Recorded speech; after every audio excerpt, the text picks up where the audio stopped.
مهمانان بسیار گرامی، من اینجا میبینم استادان عالمان، شاعران، استاد عبدالنبی ستارزاده، استاد کمال نصرالله، عبدالغفار حلیموف و از کرامت الله شریفزاده از شهر مسکو، شخصیت‌های برای هویت تاجیکان، برای ارزش‌های ملی و حقوق‌های تاجیکان اینقدر تلاش میکنند، اینقدر یک فرزند صادق و بسیار هم بگویم که وفادار ملت ما.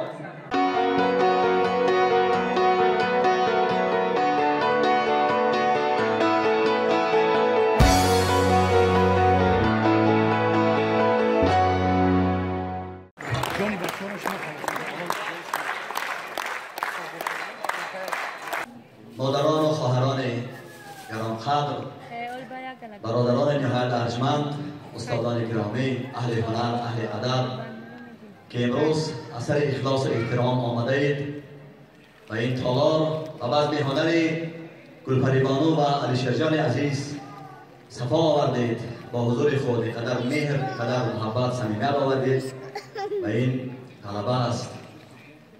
روز بسیار هم مبارک، جشن فرخنده غلبه که بابا و باباکرانهای ما و شما در آن سهم بی پایان دارند، سهم بی نظیر دارند و آنها بر ضد دشمن بشریت جنگیدند، پیروز شدند، نه برای یگان وظیفه، نه برای یگان منصب، و برای سعادت مردم، برای آبادی شفاهی جامعه و نام و کار و پیکارشان جاودانی است و احترام تمام اشتراکچیان جنگ بزرگ وطنی که خیلی کم ماندند در این جامعه ما و احترام آنهایی که این پیروزی را به دست آوردن یک پرموج ترسک میزنه.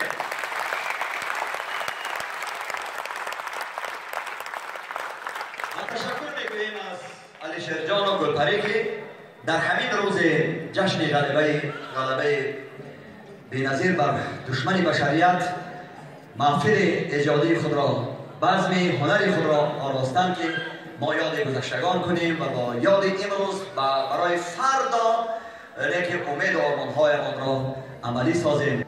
جشن فرخنده غلبه به یکایک شما عزیزان مبارک باد.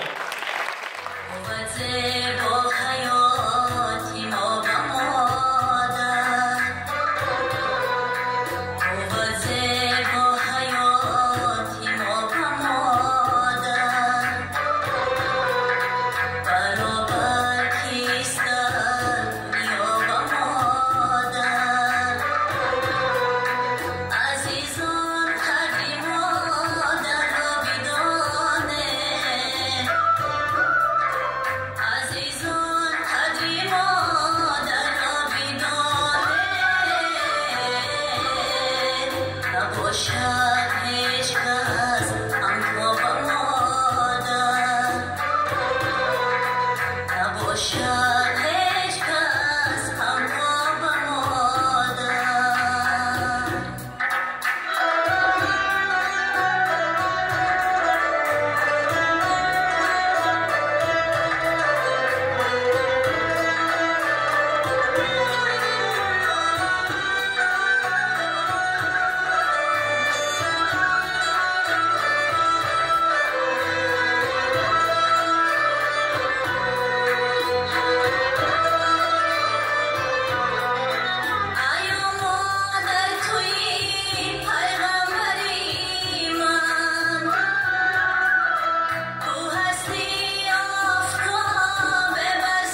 جمعاً که رضای ما کران است در زیر خدام ما درمان است.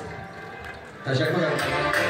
چشمش بر سر خدا و دیدار قدر رفت،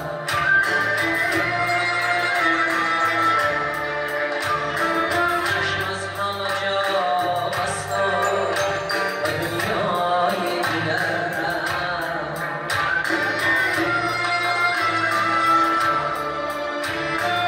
هم پرتوی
چند و دف و نی زیما نوا یافت ما را تو نگو که بینوایی.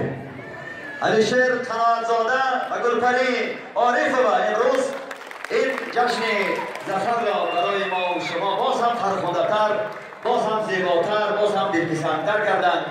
مهمانان بسیار گرامی، من اینجا می‌بینم استادان عالمان، شاعران، استاد عبدالنبی ستارزاده، استاد کمال نصرالله، عبدالغفار حلیموف و از کرامتالله شریفزاده از شهر مسکو، یکی از شخصیت‌هایی که برای هویت تاجیکان، برای ارزش‌های ملی و حقوق‌های تاجیکان اینقدر تلاش می‌کنند، اینقدر یک فرزند صادق و بسیار هم بگویم که وفادار ملت ما.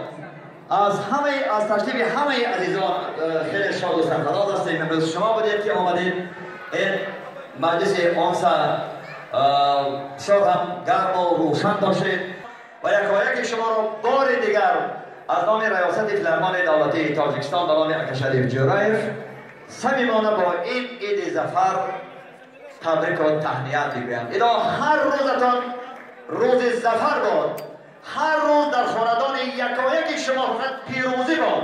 سلامت باشید. تشکر، سلامت باشید.